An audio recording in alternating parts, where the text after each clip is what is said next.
Welcome back YouTube to Rick's YouTube channel, and today we've got a new update on Fortnite. Yes, it's version 5.21, and of course with a new update, guess what happens? It brings a load of boot loop problems on the Xbox One, the PS4, the game's constantly crashing.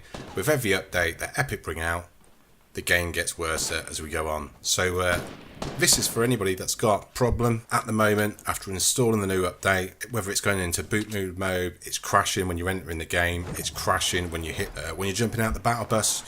What I usually do, and this is purely just for PS4 and Xbox One, is I uninstall the game completely. I make sure that, you know, if you're gonna uninstall the game, that you have got an Epic account with your email and your password.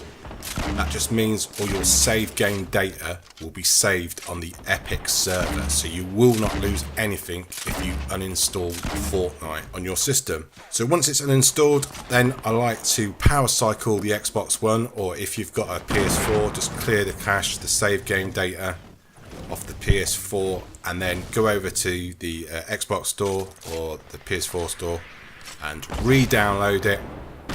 Wait until, I know it's going to take a time because it's quite a big file. Wait for it to download. Open it up. The new update will be automatically on there, and take it from there. It should work. Damn newbies getting in my way all the time. Yeah, so I hope that helps someone out. Any problems, any comments, remember, give the video a like, and I'll get back to you with another Fortnite video. Thanks for watching.